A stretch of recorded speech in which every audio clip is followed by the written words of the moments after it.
The plot thickens as we're getting more and more information about the upcoming Isu Door puzzle in Assassin's Creed Shadows, and in this video we're going to have a look at all of them, ranging from where the door is going to be located to what the puzzle will be about and possibly what we might find behind the door, all thanks to official information and some hints and news shared by Andy Reloads. So let's not wait any longer and let's dive into all the information we currently know about the Isu Door puzzle in Assassin's Creed Shadows.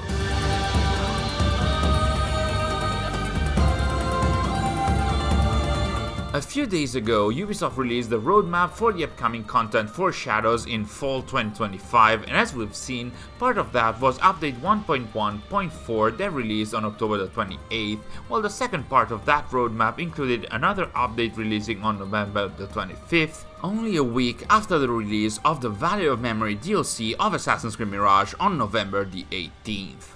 Now, this November the 25th update is going to be quite huge, as it will involve a new collaboration that was described to be big and thus is rumored to potentially be with the Attack on Titans manga and anime, but it will also have a free quest and our environmental puzzle featuring Isu Symbols, which are somehow tied to each other. As for the free quest, it's going to be called a Puzzlement, and as you might know, it's going to be more on the humorous tone akin to Assassin's Creed Odyssey, which is not my favorite, but I guess it's fine every now and then, and it involves two so-called nimwits from Naoe's past that Yasuke and Naoe will have to turn into actual members of the Kakushiba Ikki. These two are not new characters, as we have met them already in one of Naoe's flashbacks. These were the two poachers that only now we know are named Kinu and Kane, and that stole crops and killed a deer at the boundary of the forest, and that Naoe investigated and then fought them for. At the time they fled, hinting at a battle coming up, which was a reference to the upcoming First Tenshoiga War, but now, after all the events of the main game, these two seem to be back and will be at the center of the Puzzlement Quest, which is also going to host a harmless duel between Naoe and Yasuke. And while we don't have many more details about the quest, we do have some footage with the actual dialogues by the characters. And if they are trouble, Tomiko will whip them into shape. Dummy! You're just a dummy. His neck! No, stop! They tried to run away without screaming? Tell him to find the tree branch. Time to settle it then. With a duel! Crush her like a beetle, sir. A duel, huh? One harmless match. Duel! Duel! Duel! You must be a little curious about what is behind the door. A little. Now, how is this tied to the Isu puzzle? Technically, it shouldn't be, according to Andy Reloads, who participated in a behind closed doors call with Associate Director Simon Lemay-Comtois, who stated that the puzzle itself is technically separated from the quest, but looking at the footage provided by Andy, it does look like we can see our two nimwits in front of the Isu door, stating that they, that is Naoe and Yasuke, will figure out how to open it, while a text box appears describing a riddle scroll beacon that is going to be a trinket or amulet that, when equipped, is going to react when we are close to one of the Isu symbols or glyphs. So I would imagine that if the quest is declared as separated, then it means that the quest would be independent. It would start in front of the door, as we see from Andy's footage, and while the quest is going to deal with the two nimwits and Naoe and Yasuke's duel, it might also act as the tutorial for the puzzle, as we'll see. So what about the puzzle and what about the door? I guess we can sum that up into three topics: the where, the how, and the what. Where is the door, how do we open it, and what's inside of it? And let's start with the where. Where is the door going to be? The answer lies in a number of Reddit and Discord posts from the last few days and weeks. In case you're part of our Discord server, you might have seen a number of reports of this already, and it's an area located in the southern border of the Wakasa region, where a number of fans in the last few days or weeks have spotted a cave that leads to nowhere, with the vegetation that does look similar to what is shown in the promotional material. It's an area that has been added or modified recently recently, it wasn't there at launch, and in the original script for this video I was going to say you can go there right now, you won't find any door or Isu symbol, but you can at least explore the cave, but apparently the recent update 1.1.4 has changed that area again, so now you can't enter the cave anymore and you'll just find a generic rock where the Isu door is going to be. If only you can already pinpoint the location that you will need on November the 25th. Now, we know where the door is going to be, but do we know how to open it? Well, not in detail of course, but we do have some hints already out there. From the promotional material, we can see that the door is going to feature 13 Isu symbols, 12 of which are already known, while one is completely new, but more on the nature of these symbols later, and one of these symbols is already illuminated in the promotional material, but isn't illuminated in the footage provided by Andy, which, like we said, supposedly takes place at the start of the Puzzlement Quest, meaning that the free quest will likely work as the tutorial to show us how to unlock the first symbol, as also hinted by Andy here. Like we said, we're going to be handled a riddle scroll beacon that is going to react to the symbols in the world, and if the quest is actually going to work as a tutorial, after dealing with it, it's going to be a matter of finding the other 12 symbols in Japan's open world. It's a laborious environmental puzzle after all, and while we don't know specifically how to find these 12 symbols, like some have already mentioned, this does look so very similar to the hunt for the Odin runes in Assassin's Creed Valhalla that turned into the Tombs of the Fallen activity. At the time, these Odin runes could be found in the open world way before the actual activity was patched in, so we could also surmise that maybe, just like the base of the cave has been recently patched in the game, maybe these 12 symbols and locations can already be somehow spotted in the world. Maybe they are already out there, somewhere. So what is behind the door? It's hard to say.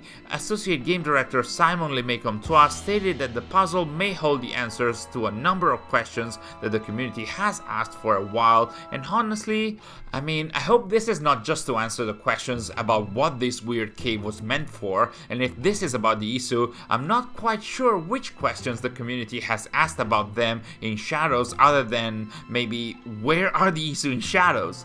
And conversely, I'm quite surprised for a game that really wanted to try and be as grounded as possible and thus intentionally did not have the science fiction element tied to it, to have this at this time in post-launch. I definitely welcome it, but I'm quite surprised it's happening now.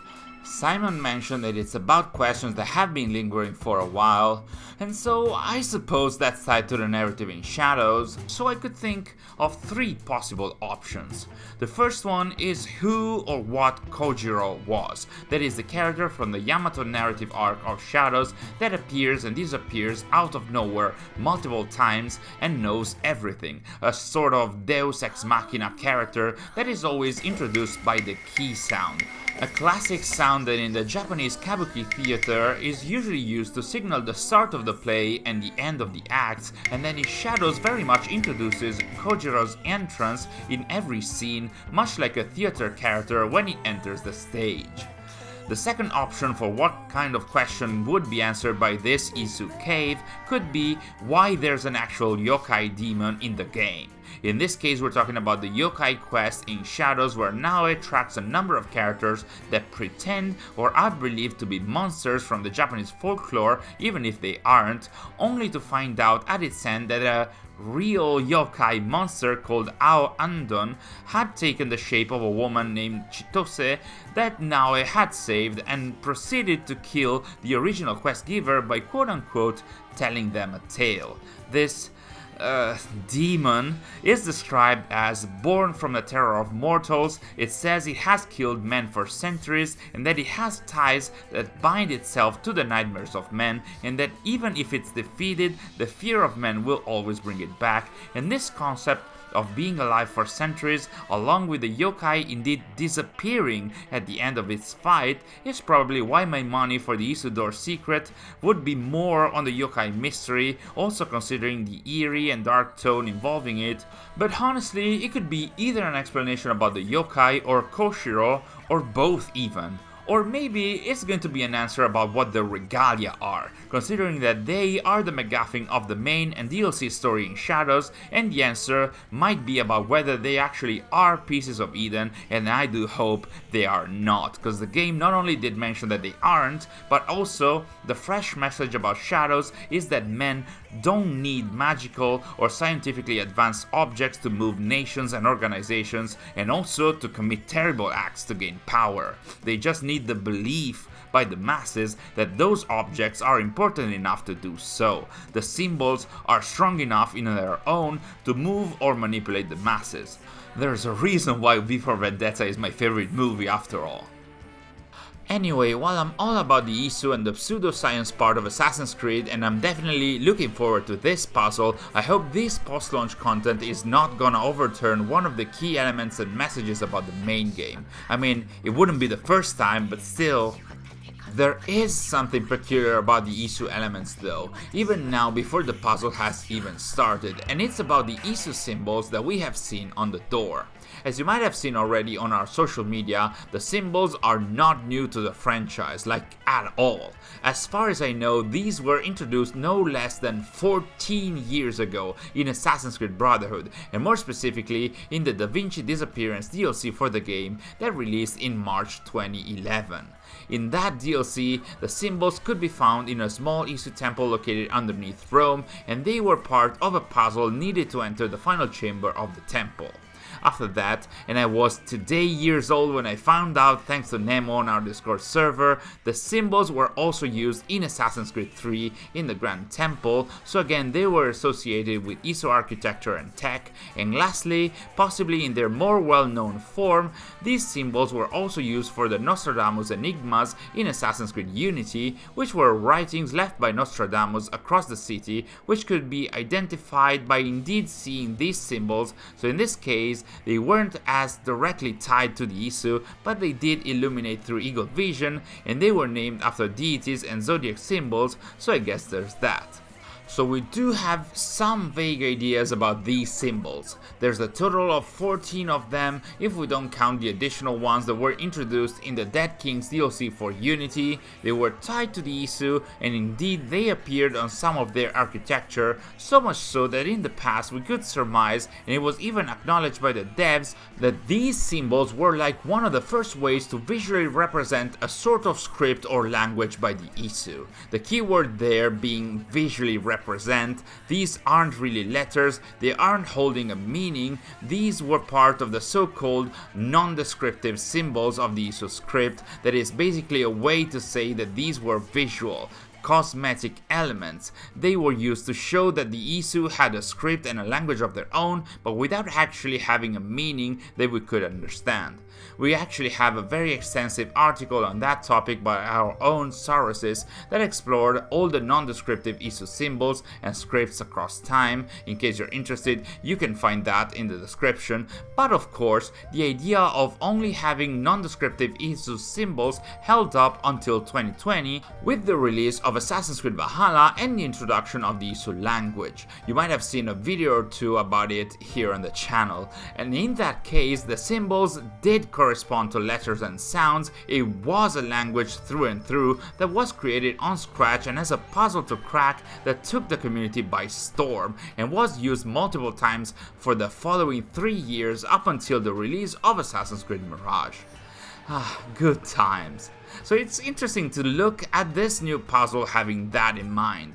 This should be the first time that we're actually reverting to the non-descriptive symbols, seemingly doing away from the Isu language and doing away from actual meaning. Surely these symbols are going to be part of the puzzle, but they don't seem to bring any meaning with them. I guess we'll have to get inside the cave for that, but still, as a huge fan of the Isu language, it's quite sad to see that we are reverting to non-descriptive. But then again, maybe there's going to be some Isu language inside the cave. I mean, it would be a shame if we had 2 proper opportunities to have some new Isu language within the span of 1 week, and none of that would come to pass, right? And that second opportunity is of course the Jabalik Mah location within the upcoming Valuable Memory DLC of Assassin's Creed Mirage. That is, this ancient location nestled in a remote canyon dating back to the 1st millennium BCE that is famous for hundreds of detailed inscriptions etched into the cliff faces, which would be perfect for some new Isu language, as we discussed in our recent coverage of all the news about the upcoming DLC that you can see on screen right now. Thanks for watching, a huge thanks to our ATA insiders and initiates for their amazing support, and I'll see you all in our next video.